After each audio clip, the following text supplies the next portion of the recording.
How are you doing today? So how to plan a step-by-step progress strategy with your horse.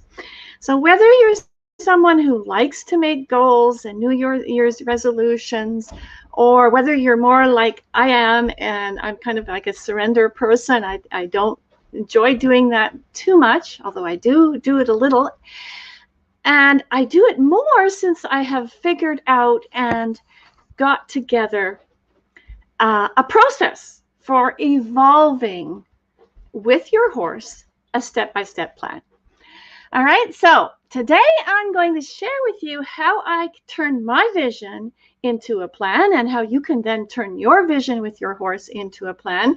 And for my students who are on here, you'll be familiar with this piece because this is what we teach in week 1 of our program. And I will share with you how I integrate my life with horses, especially during difficult times like we are in right now. And I will share with you how to have excellent communication with your horse. And the great news about this process and this strategy that I'm going to share with you is that it can grow with you. It can change as you change, and you can have an actionable plan for you to implement.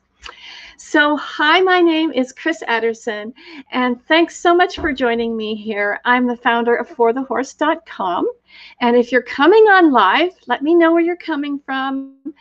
If you're on the replay, also put replay, #replay for me down below, and feel free to ask questions or put in notes for me so that we can have a discussion about this plan. If I don't see your notes here, I will come back in after, and I will also chat with you there. All right, so like I said, I used to be more or less the type of person that was just surrendering, right? I didn't, not completely, but I was just whatever happens type of thing, but always wanted to make progress with my horses. And so I, over the years, developed this system, this process to develop a plan for yourself, a step-by-step plan. And it helps you to stay on track. It helps you to not get distracted, and it helps you to not get overwhelmed as well. All right, so how do you turn your vision that you have with your horse into a step-by-step plan? You need to look at these components that I'm going to tell you here. The first component is clarity for your mind and your body. All right, clarity for your mind and your body is the first component. So let's just talk about clarity for a second. And I see a bunch of people jumping on. Feel free to ask questions as you jump on here. Clarity for your mind and your body. And this is what we teach in week 1 of my program. So when you do this, you can back engineer yourself to make better choices because you are working with the end in mind. All right, so you're having clarity of where you are now and where you want to be, and we have processes for doing that, and you can back engineer your way so that you can then work on a plan that's just for you and your horse. And we want to fall in love with the process, right? So it's not just completely goal-oriented. It's a process that we fall in love with. And so the clarity allows you also to do some things which are really important and very influential in how you work with your horse. And it allows you to say no, this is one thing, with compassion and power, right? Because with horses, we need to have certain boundaries, don't we? And the boundaries are mostly revolved around safety issues. But when you have clarity in your mind and your body, you can then say no and establish those boundaries with your horse with compassion, but also with power. And that helps your horse to feel really relaxed with you because you have boundaries that are clear. Your horse knows those boundaries. They live within the boundaries with happiness. Put a note for me below if you understand what I mean about boundaries with horses. So I'm not talking about respect or disrespect or those kinds of things. I'm just talking about clear boundaries with your horse. Put a note for me below. All right. Now, with clarity, it also helps you to stay strong and focused, because there are times that we get scared, aren't they, with horses? There are times that we lose our way with horses. When you have this clarity that I'm talking about, it helps you to stay strong. And when that self-doubt creeps in, when one day we're like, oh, what do I do now? Or I'm not sure what's going on. That self-doubt that happens when you have this clarity, it helps you to stay strong and be grounded. The other thing about clarity is that it helps you to make the right choices with your horse. All right. So we are constantly having to make choices. I mean, whether it's with our riding or our, feeding our horses or whatever, when you have clarity, it helps you to make the right choices with our horse. And the clearer you are in all of these areas, the more results you will get and the more impact you will have on your horse. All right, so now we're going to talk a bit about what clarity is not. So clarity is not perfection. I'm not talking about being perfect with your horse. And I'm not talking about something that just happens once with your horse, right? It's ever-evolving clarity, and you have a goal, but rather than a goal, it's a process, right? And you enjoy the process. All right, now to obtain mastery with your horse. Yes, you do need goals, but in order to obtain mastery with your horse, you set those goals and you have single-minded determination to reach those goals. But again, you're falling in love with the process, right? And so that means that you're never considering yourself too fancy or too knowledgeable to follow the basics or to go back to the basics. All right, so now the process of clarity starts with number one, which is our minds and our bodies, right? So what do we need to let go of, right? In our bodies, where are we held? Where is our movement held?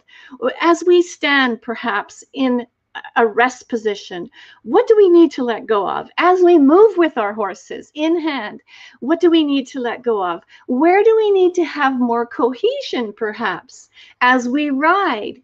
Riding is not just following the horse, right? There's a lot more to it. There's some releasing that has to happen. There's some cohesion that has to happen.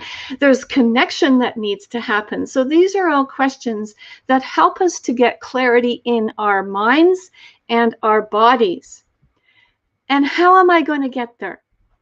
Okay, so in my program, students know specifically how they are going to spend their time, how they're going to get there with their movement. And so they can ride with more confidence and ease. And let me know, put a note for me below if you've experienced some niggling feeling or area of your body that just will not let go. Put a note for me below. And I'll look at comments here. Connie, hi, great to see you from Kansas. Welcome. So when you have those niggling things happening in your body, that is going to hold you back. So it needs to be cleared, it needs to be addressed, and it needs to be maintained. And then how is your movement speaking to your horse, right? How are your emotions speaking to your horse? And that's what I mean by clarity in our minds. So clarity in our bodies, but also clarity in our minds. And so when you know the answers to these questions, the why you are doing it and what you're doing with your horse, then it makes more sense. Okay, so I've given you the first component, which is clarity in your mind and your horse's mind. Now, I'm going to give you the next component, and then I'll show you how to make your plan. All right. So you have these questions. You can answer these questions for yourself. This is the first component. It all revolves around the rider, around you, your mind, and your movement. Okay, Connie, is my mind fearful of bucking and getting injured? Yes, that is very common, Connie. All of us, every rider has that fear, don't we? You can't have horses and be with them for any length of time and not have that fear. So yes, that fear needs to be addressed and find out where it's coming from. Vic says, what is niggling? Okay, niggling is the word I said. Niggling means that it's kind of always there and it's annoying you, but you don't really know why or what. Okay, so for example, maybe you have lower back pain. And the body gets to the point where it desensitizes you so you don't feel it a lot of the time. But there will always be something there. So if you have that niggling is the word I used. If you have that niggling feeling there, that is going to be read by your horse. It's going to be felt by your horse. And that's where we need to find the clarity in our movements so we can resolve those issues. All right. So did that help? My movement, I bet, is too tight. Yes, Connie, if you have fears like you're describing of being bucked off or getting injured, then probably your movement is relating that to your horse as you walk, as you approach your horse, as you're in hand, and as you're in the saddle. Yes, so that's going to be important that you get clarity around that. And if you want to get my lives, if you want to get notifications, make sure you click the bell icon so it fills in black, and then you will get notifications when I go live. You can also click the 3 buttons right now up there. You can go to the 3 buttons and set your notifications to see when I go live. All right, so number 2 is clarity with our horses' minds and bodies. All right, this is the next category. So reading your horse, right? Understanding what is missing.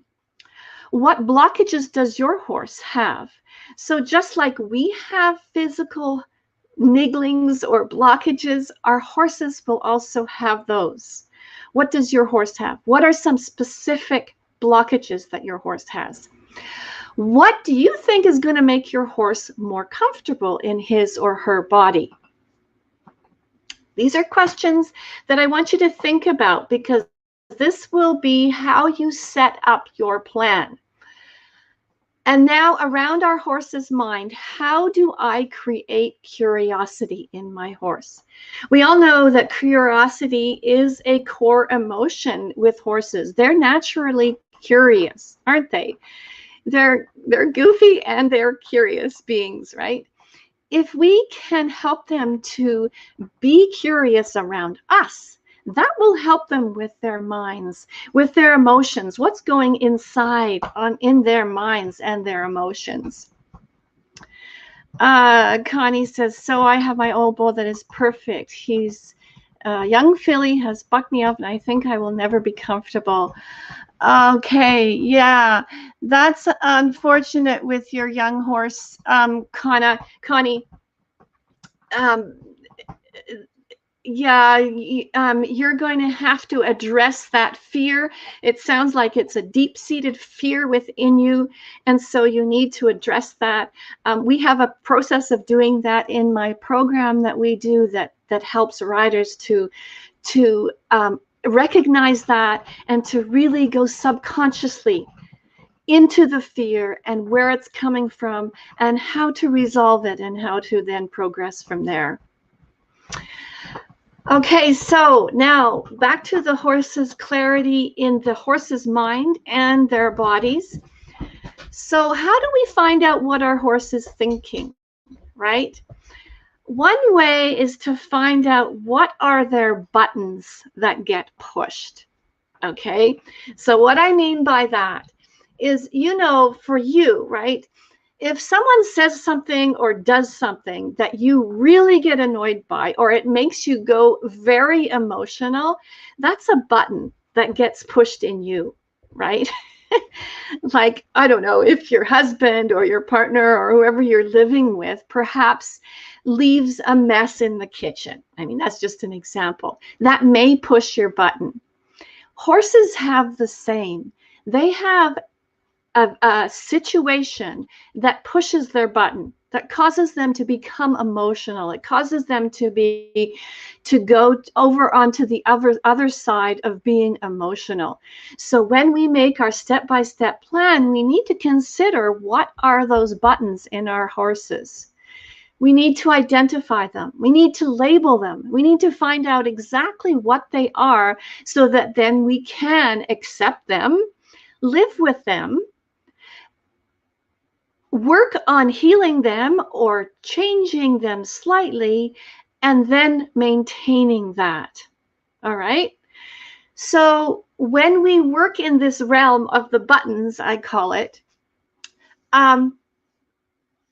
we're not going to change our horses completely, but we do want to help them with the situation, right? So we want to address what those buttons are, help them with the situation. And so this is going to be very important in your step-by-step plan. And the last question I have for you around your horse's mind and body is, how do I create draw in my horse so that they can't help but listen to us? All right, so as we mentioned, horses are naturally curious, aren't they? So how do I create that draw so that they will stay curious when they're with me? They'll want to be with me because I help them to feel better emotionally. I help them to feel better physically. Those are ways that you can help to create that draw, rather than always doing things that are like driving them away from you, physically, mentally, emotionally. All right. If you have, thanks for the likes and loves. Just checking comments here. If you have any notes for me, any questions, feel free to put them in there, and I'll answer, and I'll come back in after if I don't see them right now. So now, how do I integrate life as it is in this situation, quite difficult now, with my horses in difficult times?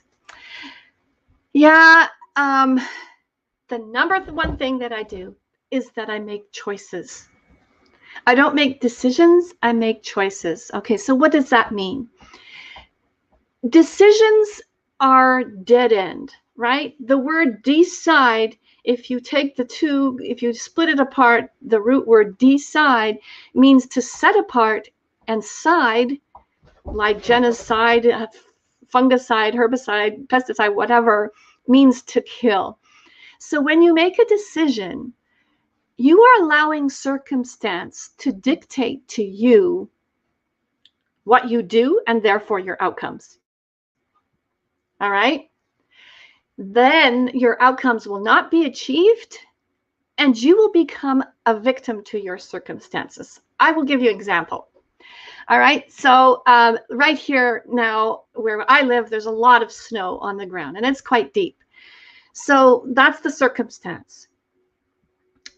I could decide I'm not going to ride in the winter because there's too much snow. I have nowhere to ride my horse. But rather, when you make a choice, you're saying to yourself, I need to make changes so that I make it possible for myself. I will do whatever it takes to make this possible for myself. So therefore, I choose whatever I need to do. So I consider the circumstance, right? It's snowing, it's deep, I don't have anywhere to ride. I consider the circumstance, and I choose freely with awareness. All right, so what I might choose to do, because I become curious, I become creative, I become resourceful, is I might go and shovel a circle or a path in the snow, which actually I did, and I have a video about it, and make a path in a circle and go out there and do in-hand work with my horse. right? So when we look at life and in this difficult pandemic or whatever situation you're dealing with, you can make choices, and you can make choices that are going to help you to reach your outcome. So you're going to reach your outcome by making those steps, those tiny steps, day by day with your horse. They don't have to be huge steps, but back to the issue with the snow. I could go out there in the snow, doing in hand, make a tiny step for that day because I made choices. All right, so now we have our 2 categories, and I'm going to now show you how to implement your plan. Category number 1 was clarity in our minds and our bodies, right? Clarity in how we think, how our emotions are, and how we are physically with our horses. Component number 2 is clarity in our horses' minds and bodies, right? So how our horses think. What are their buttons that cause them to become emotional? How do they move? How can I make them feel better by helping them move better? So that's category number 2. Now what you're going to do is implement your plan. And this is how you implement your plan. Thanks for the likes. You're going to implement your plan by choosing 3 items from each component of clarity, right? And I gave you questions, lots of questions. So feel free to save this video. You can push the 3 buttons at the top and press save if you want to come back and see the questions, all right? So now you're going to pick 3 of those questions, answer those questions, and that's going to be in your clarity for your mind and body. Number 1, category number 1. Then you're going to pick 3 questions that I gave you, or items, from the category number 2, which is clarity from your horse's mind and body. So you will end up with 6 items, right? 6 items in your plan. And I'll give you an example. So an example from the category number 1, clarity in your mind and your body, might be, in hand, I'm going to practice my slide points as I connect with my horse in the lateral movements, right? Or I will spend 10 minutes a day letting go of negative emotions. Those are just a couple of examples of how you can have items that are in your plan, all right? And now examples for the second category, which was relating to your horse, mind, and body, is when I warm up my horse before going riding, I'm going to first evaluate his lateral flexion and keep a daily record of improvement for 1 week. All right, so it can get very specific like that. Or another example would be, I know that my horse is fixated on the door, right, or the gate when I'm riding. Or my horse is spooky in one corner of the indoor arena. So I am going to choose to organize my horse's rest places so that it promotes my horse thinking differently. All right, so those are just a couple of examples. Yours are going to be different because you're going to be dealing and answering the questions that I gave you from each of the categories. And so now you have 3 items in category 1, 3 items in category 2. And you're going to do this for approximately 30 days, right? You're going to have this plan for approximately 30 days. Get specific, and the items can overlap, right? They don't have to be completely different. They probably will overlap somewhere. And you're going to practice this for 30 days. And make sure that you do at least 1 item each day, right? So even if you're not with your horse, you can work on your own mind, right? You can do the one about 10 minutes a day of letting go of negative emotions. You can do that without your horse. But do at least 1 item a day. And so this is a step-by-step approach. That will promote improvement for you and your horse, definitely. It's not overwhelming, it's very precise, and it's very clear. There's my dog's barking. And if you work with us in our program, we actually hold you accountable to this process, to this plan. So every month we help you with setting up your strategy with your horse so that you have a plan that you're going through. And we help you to sort out the plan, sort out the strategy, find what it is specific to you and specific to your horse. And we guide you through this process. So there will be a link somewhere around this video. You can click on that link if you want to apply to work with me in my program. And some of you may know, or you may be feeling, well, I don't know what to do, right? Because I've never been there. I've never felt what it's like to have a horse that's collected or a horse that's truly coming through. So how can I know what to do when I don't know? Because I haven't been there, right? Or I don't know what to do because I haven't felt it. Well, this is pretty common, and we deal with this a lot. And so in my program, again, we deal a lot with how to feel, right? Actually getting into the details of what the feeling is like and how to feel. Because riding is all about feeling, right? It's all about movement. It's all about physics. There's no mystery to it. It's very clear. It's very simple, but that doesn't mean that it's easy. And so finding help, whether it's help from me or help from somebody else, is something that's going to, help you with your plan as you go to make progress with your horse. So each of us comes to our horses here and now with the amount of knowledge that we have, the amount of awareness, the amount of experience that we have. Accept that and love yourself for that. That's what you have. Now, create a plan around that. Use your creative mind, use your inspiration, have your goals so that you then work backwards and get to your goal by working backwards from that. And this way you can achieve your wildest dreams with your horses, one step at a time. All right, so thanks so much for the likes and loves. Great to see you here again. If you want to put notes for me, feel free to do that. I see a lot of people jumping on, and it's great to have you with me and my dogs. And I will see you next time. So take care and have a great weekend. Bye for now. You're welcome, Steph. Steph says thank you. Okay, bye-bye.